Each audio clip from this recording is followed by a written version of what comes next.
This is Chris Kent with our first video in our No More Back Pain series. Okay, and I've worked with many people with back pain. Okay, and all of the causes are different. We always have different things that cause us pain, unique injuries, and that kind of thing. But the process of getting out of pain is very similar. Okay, and the reason that is because what happens is somebody will incur some sort of back injury. Okay, I'll herniate a disc while I'm running, or I'll be doing like my dad was doing power cleans in college and he herniated a couple cervical discs.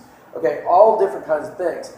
As a result, though, kind of the postures that we assume throughout the day that didn't hurt us before are going to hurt us now because they're not proper. Okay, we oftentimes we had crappy posture before, but it didn't really bother us because our bodies were a little bit more resilient. Now, because we've had some injuries, because pain is now an issue.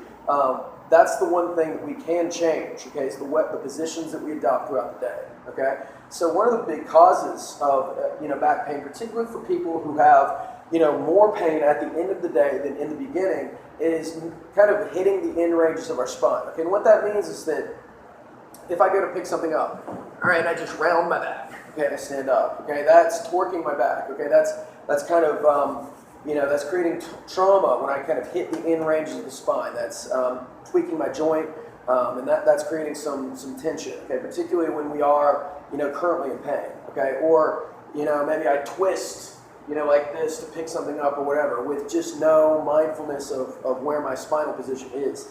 That's a problem because, again, we're hitting those end ranges. So the first thing that we want to do is learn what is called a neutral spine. Okay, and what a neutral spine is, it's the least weight-bearing position of our spine. It's the most mechanically efficient, actually, let me rephrase that. It's the most mechanically efficient position of our spine, meaning there's the least stress on our spine in this position. And it's kind of the position between maximal extension, where I'm extending my spine as much as I can, and maximal flexion, where I'm flexing my spine as much as I can, okay? And we want to learn to find this in various positions, okay? And so kind of the classic, exercise that we use to find this is a cat-camel, where I round my back as much as I can, I arch my back as much as I can, and then I just kind of find a spot in the middle, okay? And this is something that, a therapist or your trainer can help you with. But again, it's just sort of the middle position. So like if you're familiar with doing planks, for example, they tell you to keep a flat back. What they're saying is keep a neutral spine, because what I'm trying to do is prevent excess arching in the front. All right? And so if we extrapolate that into standing, one tool that is usually used is a dowel rod. Okay, because in the beginning you're not going to know what a neutral spine is. Okay, that's like kind of a foreign concept to a lot of people. So neutral spine, for me, the easiest way to teach it is just to get your back against the dowel rod.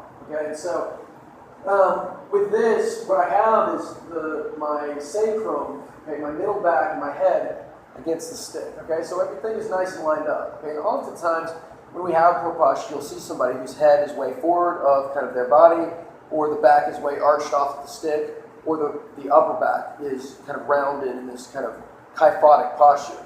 Okay, and so anytime I'm teaching somebody about neutral spine, I say, okay, this is what we want. Kind of everything is nice and lined up.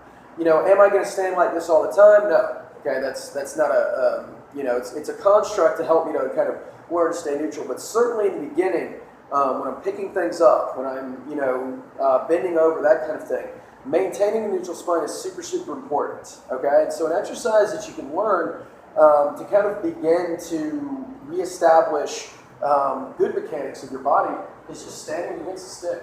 All right. If you don't have a stick available to you, what you can do is just press your back into the wall. Okay, I try to just get my head against the wall, my upper back and my lower back, and just being tall.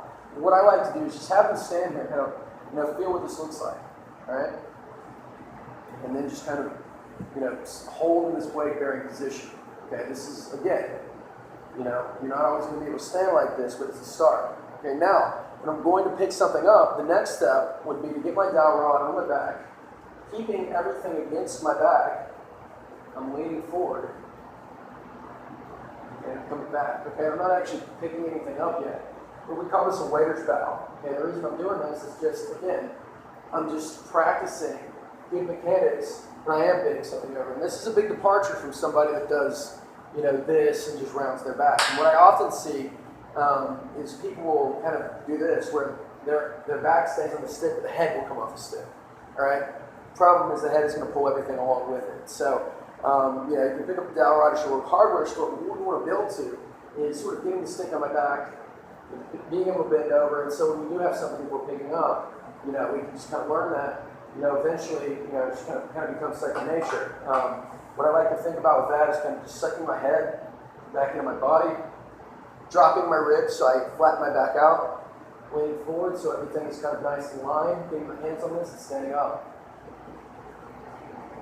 And again, you might only be able to get down to about here without rounding your back. And that's fine. In future videos, we'll talk about different strategies for picking stuff up off the floor. But I want you to try that. Okay, look at, get a dowel rod, put it against your back, kind of see how far your body is deviating from that line, and then work to fix that.